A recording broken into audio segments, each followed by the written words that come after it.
আসসালামু আলাইকুম। কেমন আছেন বন্ধুরা? আল্লাহর রহমতে আলহামদুলিল্লাহ আমি অনেক অনেক ভালো আছি। বন্ধুরা, আজ আমি ভীষণ লোভনীয় স্বাদে মজাদার একটা ঝটপট একটা পিঠার রেসিপি তৈরি করে আপনাদের সাথে শেয়ার করব। আশা করছি আপনাদের কাছে ভালো লাগবে।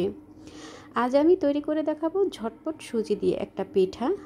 এই পিঠার রেসিপিটা আপনারা চাইলে ইফতারে টেবিলেও কিন্তু আপনারা রমজান মাসে এই রেসিপিটা রাখতে পারেন, কারণ এটা তৈরি করা অনেক সহজ আর খেতেও কিন্তু ভীষণ মজা। চলুন কিভাবে আমি সুজির পিঠাটা তৈরি করি। পিঠা তৈরি করার জন্য আমি এখানে কাপ মেপে 2 কাপ সুজি নিয়ে নিব। আপনারা আপনাদের প্রয়োজন অনুযায়ী বাড়িয়ে কমিয়ে নিতে পারেন। সুজি নিয়ে নিলাম 2 কাপ। 1 কাপ নিয়ে নিব চিনি। মিষ্টিটা আপনারা চেক করে যে যেরকম মিষ্টি খেতে পছন্দ করেন সেই অনুযায়ী মিষ্টিটা অ্যাড করে দিবেন। 1 চিমটি লবণ দিয়ে দিলাম। হাফ কাপ গুঁড়ো দুধ, 1 টেবিল চামচ দিয়ে দিলাম ঘি। আমি এখানে কোনো রকমের পানি ব্যবহার করব না, আমি ডিম দিয়ে আজকের এই খামিরটা তৈরি করে নেব। প্রথমে আমি 2টা ডিম ভেঙে সবগুলো উপকরণকে ভালোভাবে মেখে নেব। প্রয়োজন অনুযায়ী আরও ডিম ব্যবহার করব। সব শেষে বলে দেব আমার এখানে কয়টা ডিম লেগেছিল।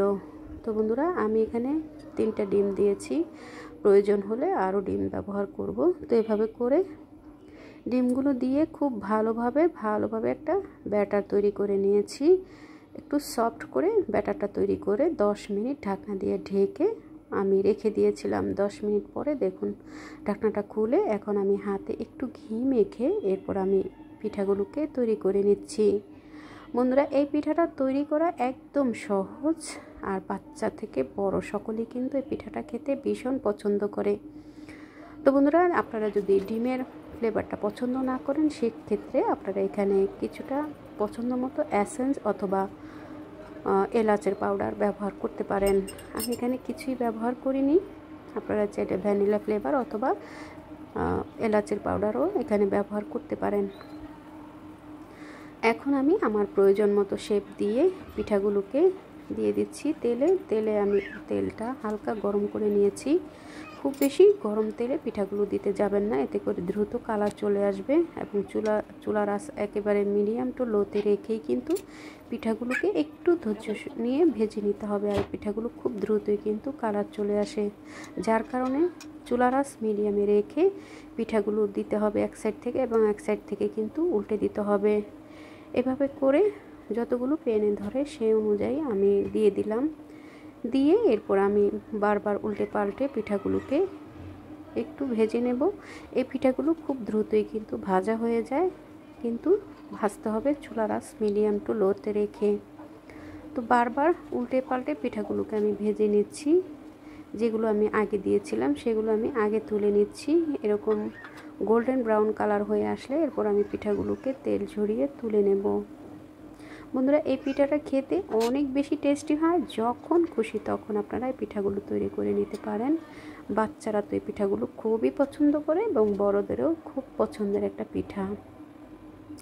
এটা শীত বা গ্রীষ্মে কোনো ঋতুরই কোনো প্রয়োজন হয় না, যে কোনো সময় বিকেলের নাস্তার জন্য কিংবা আসছে রমজানে আপনারা ইফতারের টেবিলেও কিন্তু এই হেলদি নাস্তাটা রাখতে পারেন।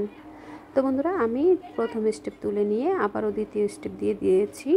আপনারা চুলার আঁচ দেখে নিশ্চয়ই বুঝতে পেরেছেন। একেবারে লোতে রেখে পিঠাগুলোকে ভেজে নিতে হবে।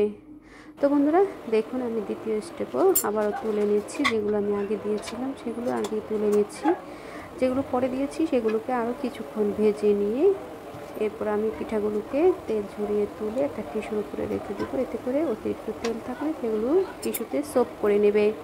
দেখলেন তো বন্ধুরা, কত সহজে ঝটপট করে সাধারণ কিছু ঘরে থাকা উপকরণ দিয়ে কিন্তু আপনারা একটা বিকেলের নাস্তা কিংবা ইফতারের টেবিলে একটা রেসিপি তৈরি করে নিতে পারেন।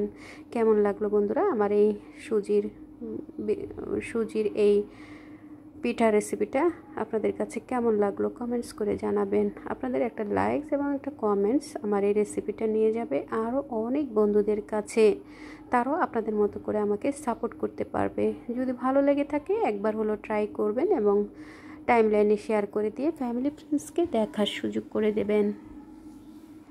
দেখা হবে পরবর্তী কোনো রেসিপির সঙ্গে। সেই পর্যন্ত সকলের সুস্থতা কামনা করছি। ভালো থাকবেন, সুস্থ থাকবেন, নিরাপদে থাকবেন। আমার ও আমার পরিবারের জন্য দোয়া করবেন। পরবর্তী রেসিপি দেখার আমন্ত্রণ রইল। দেখা হবে পরবর্তী কোনো রেসিপিতে। সেই পর্যন্ত সকলের সুস্থতা কামনা করছি। আল্লাহ হাফেজ।